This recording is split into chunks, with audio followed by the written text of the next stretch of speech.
Saudara yang dikasihi Tuhan, bagaimana kabar Anda sekalian hari ini? Mudah-mudahan selalu dalam keadaan sehat, meskipun pandemi COVID-19 masih belum berlalu dari lingkungan sekitar kita.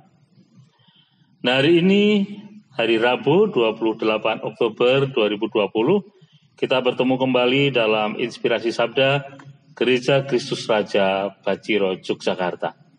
Berkah dalam. Hari ini kita akan merenungkan sabda Tuhan bersama-sama dari Injil Lukas bab 6 ayat 12 sampai dengan 19. Mari kita ikuti bersama-sama. Sekali peristiwa, Yesus mendaki bukit untuk berdoa. Semalam-malaman ia berdoa kepada Allah. Keesokan harinya, ketika hari siang, ia memanggil murid-muridnya lalu memilih dari antara mereka 12 orang yang disebutnya rasul.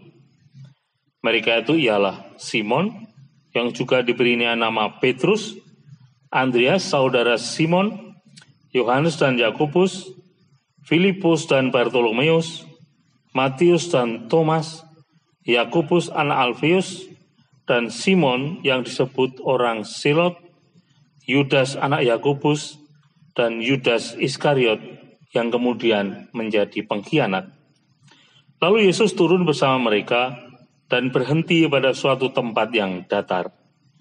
Di situ berkumpul sejumlah besar dari murid-muridnya dan banyak orang lain yang datang dari seluruh Yudea dan dari Yerusalem, dari daerah pantai Tirus dan Sidon. Mereka datang untuk mendengarkan dia dan untuk disembuhkan dari penyakit mereka.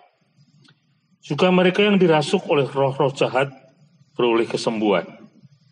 Dan orang banyak itu berusaha menjamah dia, karena daripadanya keluar suatu kuasa, dan semua orang itu disembuhkannya.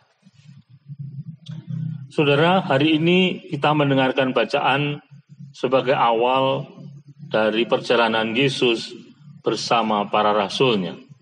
Ketika Yesus memilih 12 orang rasul yang akan bersama-sama dengan dia dalam masa-masa pengajarannya sampai ia disalibkan.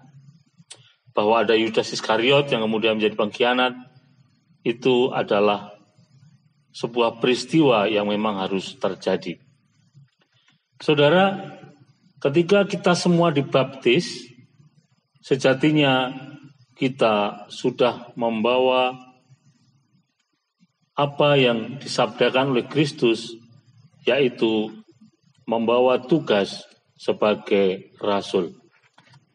Kita sudah dipilih oleh Kristus untuk mewartakan sabdanya sejak kita dibaptis. Maka ketika kita sudah dibaptis, tapi kita tidak mewartakan sabda Tuhan, kita tidak membagikan kabar gembira Tuhan, ketika itu pula sebenarnya kita belum melakukan apa-apa. Kita tidak melaksanakan apa yang kita seharusnya menjadi tugas kita sejak kita dibaptis. Saudara, menjadi rasul Kristus bukan pekerjaan yang mudah memang, tetapi itulah yang menjadi tugas kita sejak kita dibaptis. Maka sekecil apapun, sederhana apapun sabda Tuhan yang kita bagikan kepada orang-orang di sekitar kita, itu sudah memenuhi janji kita pada saat kita dibaptis atau tugas kita sejak kita dibaptis. Maka saudara, jangan sia-siakan kesempatan yang baik ini untuk betul-betul menjalankan tugas kita sebagai rasul-rasul Kristus sejak kita dibaptis. Maka kita pun akan ikut dalam kerajaannya yang abadi. Para rasul mengikuti Kristus dengan lika-likunya, dengan perjalanannya yang sungguh tidak mudah. Apalagi saat Kristus, Tuhan Yesus sudah wafat dan bangkit dari mati, kemudian naik ke surga. Para rasul merasakan kesendirian ketika tidak lagi ada Yesus bersama-sama dengan mereka. Tetapi justru sejak saat itulah mereka betul-betul ditempa hingga gereja menjadi seperti sekarang ini. Gereja sungguh-sungguh tersebar di seluruh dunia.